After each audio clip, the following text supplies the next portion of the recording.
दोस्तों, अक्सर हमारे दिमाग में एक बात जरूर खटकती है कि हम अमीर क्यों नहीं बन पाते हैं। आज के इस कहानी से आप ये 4 कारण समझ लीजिए, इसके बाद आप कभी गरीब नहीं रहेंगे। अगर आप भी अमीर बनना चाहते हैं तो इस कहानी को बड़े ध्यान से सुने, और यदि आपने इनका पालन कर लिया तो विश्वास मानिए आपको कभी बुरे दिन नहीं देखने पड़ेंगे, ना कभी धन और पैसे की कमी आएगी। तो चलिए की शुरुआत करते हैं। एक बार संदीप नाम का एक लड़का बहुत परेशान रहता था। वो अपने जीवन में बड़ा आदमी बनना चाहता था, ढेर सारा पैसा कमाना चाहता था, जिसके लिए वो दिन रात काम करता, लेकिन फिर भी वो उतना पैसे वाला नहीं बन पाया जितना वो बनना चाहता था। इसकी वजह से वो बड़ा परेशान था। फिर एक दिन उसे पता चला कि उनके गांव में गौतमा बुद्धा आए हैं। संदीप ने कि क्यों ना गौतम बुद्ध से पूछा जाए कि मैं अमीर और पैसे वाला कैसे बन सकता हूँ, क्योंकि संदीप ने किसी से सुना था कि गौतम बुद्ध के पास जीवन की समस्या का समाधान है।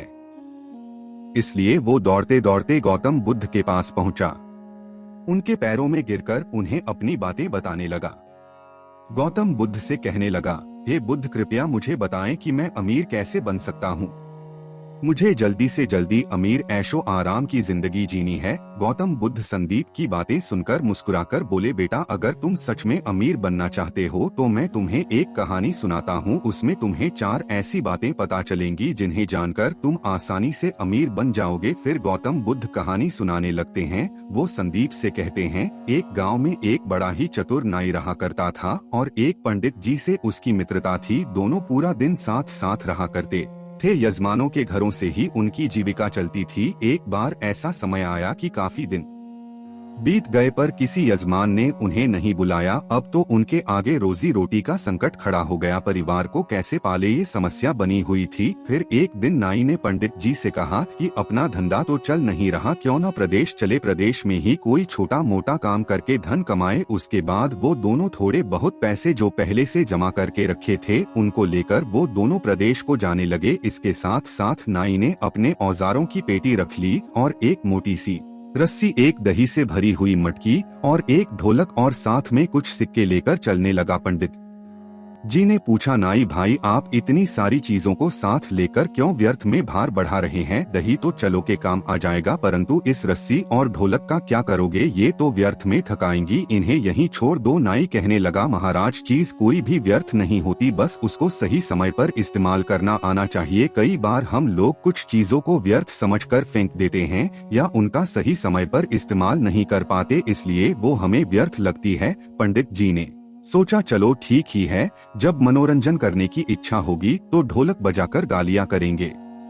इस प्रकार नाई और पंडित शहर के लिए जाने लगे। चलते चलते रास्ते में उन्हें एक सूअर का बच्चा दिखाई दिया। नाई ने उस सूअर के बच्चे को भी पकड़कर अपने थैले में रख लिया। पंडित जी को फिर ऐतराज हुआ। वो कहने लगे, अरे नाई मित्र, अब इस सूअर के बच्चे का क्या करोगे? खुद के खाने का तो इंतजाम नहीं, इसे कहाँ से खिलाएंगे? नाई बोला, कोई नहीं, मैं सब संभाल लूंगा, आप तो बस साथ चलिए, यदि कोई ग्राहक मिल गया तो उसे बेचकर पैसे बना लेंगे। इस प्रकार पंडित जी को समझाकर वो दोनों शहर के नजदीक पहुंच गए। शहर में पहुंचने पर उन्हें पता चला कि यहाँ का जो राजा है उसके पुराने महल में रात को एक राक्षस आता है जो महल में रहने वालों को खा जाता है। अब तक हजारों लोगों को वो खा चुका है। राजा ने पूरे शहर में ये ढिंढोरा पिटवा रखा था कि जो कोई उस महल में ठहर कर उस राक्षस को मार डाले या उसे भगा दे तो राजा उस बहादुर व्यक्ति के साथ अपनी बेटी का विवाह कर देगा और आधा राजपाट भी दे देगा। राजा की घोषणा सुनकर नाई ने पंडित जी से सलाह की और बोला, महाराज, जीवन में बड़े बनने के अवसर 1-2 बार आते हैं,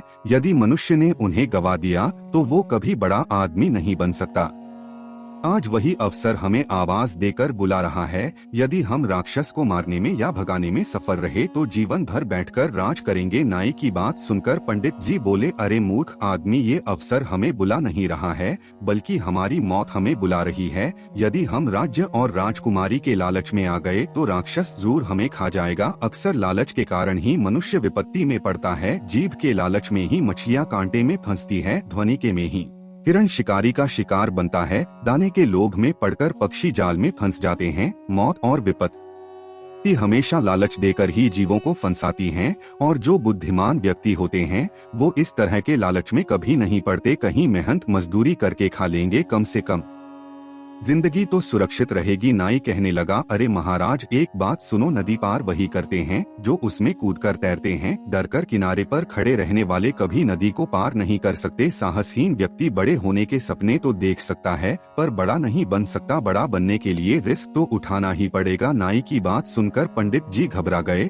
और सोचने लगे, आज ये हमें मरवा कर ही छोड़ेगा। पंडित जी एक बार फिर नाई से बोले, मित्र, राजा के महल में जाना, राक्षस से लड़ना, ये हमारी बुद्धिमानी नहीं मूर्खता है। क्यों व्यर्थ की मुसीबत मोल लेना चाहते हो? तुम्हें अपनी जान प्यारी नहीं है क्या? यदि तुम्हें अपनी जान प्यारी नहीं है तो कोई बात नहीं, कम से कम मेरे प्राणों की तो चिंता करो। महल में जाना सरासर प्राण हत्या करने के समान है। नाई बोला, मित्र परेशान मत हो, हम जरूर जीतेंगे। जीतने वाले कोई अलग काम नहीं करते, वो हर काम को अलग तरीके से करते हैं। गरीबी लाचारी का जीवन जीने से अच्छा है कि मौत से भी लड़कर हमें उन्नति करनी चाहिए। दरिद्रता का जीवन तो वैसे भी मृत्यु के समान है। हम पूरा जीवन मेहनत करें तो भी इतना नहीं कमा सकते कि राजा बन जाए। थोड़ी सी ही मत करके किस्मत आजमाने में क्या जाता है, मरना तो एक ना एक दिन है ही। हिम्मत और बुद्धिबल से काम लेने पर कठिन से कठिन काम में भी सफलता पाई जा सकती है। नाई की बात सुनकर पंडित जी का भय दूर नहीं हुआ, फिर भी नाई का साथ छोड़ना उचित नहीं समझा। कहते हैं, जो धन अत्यंत संघर्ष करने प्राप्त हो, शत्रु के आगे सर झुकाने से प्राप्त हो, अपमान सहकर प्राप्त हो, जिसमें जान जाने का खतरा हो, धर्म का उल्लंघन करने से प्राप्त हो, उस धन में मन नहीं लगाना चाहिए। अब तो पंडित जी ने डरते डरते नाई के साथ चलने को हाँ तो कर दिया, पर हिम्मत साथ नहीं दे रही थी। नाई और पंडित राजा के दरबार में पहुँचे, पान का बीड़ा उठाया और कहा, महाराज हम आपके महल से राक्षस को भगाएंगे। उस दिन का भोजन उन दोनों ने राजा के यहाँ किया। तरह तरह के स्वादिष्ट व्यंजन, ऐसे व्यंजन जो आज वो जीवन में पहली बार खा रहे थे। बड़ा आनंद आया। उसके बाद वो दोनों राजा के पुराने महल में चले गए। वहाँ पहुँचकर उन्होंने सबसे पहले महल की सब खिड़की दरवाजे बंद कर लिए और आपस में बातचीत करने लगे। नाई पंडित जी से कहने लगा कि आज हम जान हथेली पर रखकर इस महल के अंदर आए में हमें लापरवाही बिल्कुल नहीं बरतनी है। विद्वान लोग कहते हैं, मनुष्य को भय से उस समय तक डरना चाहिए जब तक कि वो भय से दूर हो। जब उससे सामना करना पड़ जाए तो फिर बिना डरे बेधड़क होकर उससे भिड़ जाना चाहिए, ऐसे में उसकी भलाई है। एक काम करो, आधी रात तक जागकर मैं पहरा देता हूँ, तब तक तुम आराम से सो जाओ। आधी रात के बाद तुम जागना और मैं सो लूंगा। पंडित जी ने कहा, ठीक है। उसके बाद पंडित सो गए और बेचारा नाई जागकर राक्षस के आने का इंतजार करने लगा। इधर जब राक्षस के आने का समय हुआ तो महल के दरवाजे बंद देखकर दरवाजा खटखटाने लगा और कहने लगा, मेरे महल में मुझसे पहले आज कौन घुसकर सो गया है? द्वार खोल दो वरना मैं द्वार तोड़ दूंगा। राक्षस की भयंकर आवाज सुनकर नाई डरा नहीं, वो बेधड़क होकर कहने लगा, बदतमीज कौन है जो शोर मचाकर मेरी नींद भंग कर रहा है? राक्षस मैं राक्षस हूँ और ये घर मेरा है। मेरे घर में सोने वाला तू कौन है? नाई बोला, बेटा मैं तेरा बाप हूँ। नाई की बात सुनकर राक्षस सोचने लगा, अजीब बात है, अब तक तो मनुष्य यदि होता तो मेरी आवाज सुनकर डर कर ही द्वार खोल देता, पर ये तो मुझसे डरने की बजाय मुझसे कह रहा है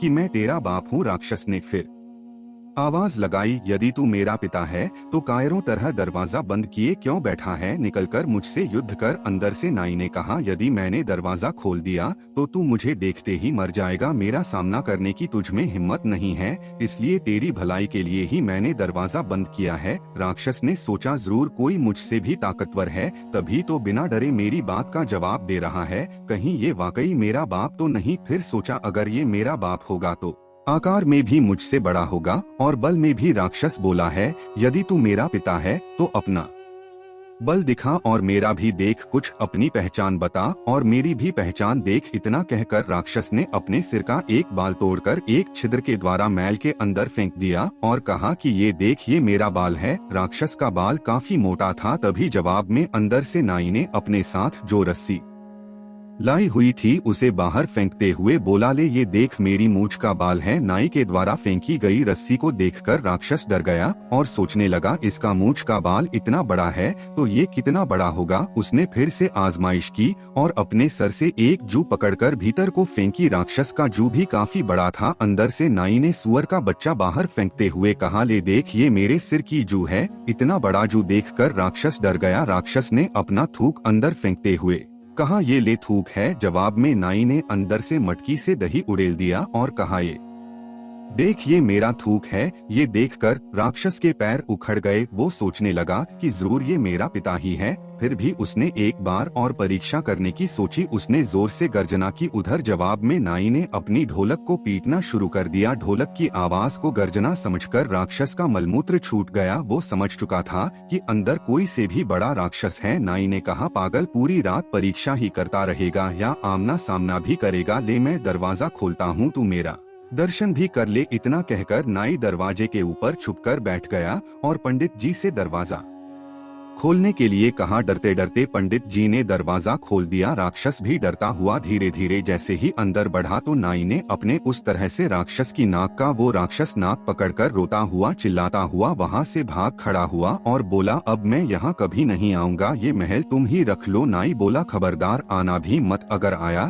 तो अगली बार तुझे जीवित नहीं छोड़ूंगा। इस तरह सदा सदा के लिए वो राक्षस राजमहल को छोड़कर चला गया। शर्त के अनुसार नाई आधे राज्य का मालिक बन गया और राजा की बेटी से उसका विवाह हो गया। उसने अपने मित्र को अपना मंत्री बना लिया। उसके राजा के रूप में नाई अपने मंत्री पंडित से कहता है, हे मित्र, मनुष्य इन 4 बातों को सदैव याद रखे तो वो कभी गरीब नहीं रहेगा। पहली बात, अवसर को पहचानना चाहिए और उसे पकड़ने का प्रयास करना चाहिए, और जो आपके पास है उसे व्यर्थ की चीज ना समझकर उसे सही समय पर इस्तेमाल में लेना चाहिए। दूसरी बात, हिम्मत के साथ बुद्धि बल से काम लेना। बिना बुद्धिबल की सहायता से शूरवीर भी हार जाते हैं। बुद्धि से मनुष्य छोटा होकर भी बड़े से बड़े को पराजित कर सकता है। तीसरी बात, सदैव सोच बड़ी रखो, छोटा सोचने वाला कभी बड़ा नहीं बन सकता। कहते हैं, जब सोच बड़ी होगी तो ही मनुष्य बड़ा कदम उठाता है। चौथी बात, अमीर बनने के मार्ग में ये 6 चीजें बाधाएं बनती हैं। नंबर 1, लापरवाही। नंबर 2, औरत की गुलामी। नंबर 3, बीमारी। नंबर 4, संतोष। नंबर 5, बुज़दिली। नंबर 6, अपनी जन्मभूमि से प्यार। उसके बाद गौतम बुद्धा ने संदीप से कहा, यदि इन बातों को आपने ठीक से समझ लिया तो जीवन में कभी भी गरीबी का मुंह नहीं देखना पड़ेगा। आप धीरे धीरे धनवान बनते चले जाओगे। गौतम बुद्धा की सारी बातें संदीप को समझ में आ गई। उसके बाद संदीप ने अपने जीवन में उन्हीं 4 बातों को अपनाया और वो अपनी जिंदगी में धीरे धीरे अमीर आदमी बनता चला गया। तो दोस्तों, अगर आप भी अपनी जिंदगी में अमीर बनना चाहते हैं, बस इन 4 बातों की गांठ बांध लीजिए। उसके बाद आपको अमीर होने से कोई नहीं रोक सकता। तो दोस्तों, कैसी लगी आपको हमारी कहानी? कमेंट सेक्शन में जरूर बताना। और हाँ, वीडियो को लाइक करके अपने दोस्तों परिवार जनों के साथ शेयर जरूर करें। और ऐसी कहानियाँ रोजाना सुनने के लिए हमारे channel the Buddha Sagar show को सब्सक्राइब करके बेल नोटिफिकेशन ऑन करके और पर सेट कर ले, ताकि आप तक हमारी हर नई कहानी बिना किसी रुकावट के पहुंचती रहे। धन्यवाद, प्रणाम, आभार।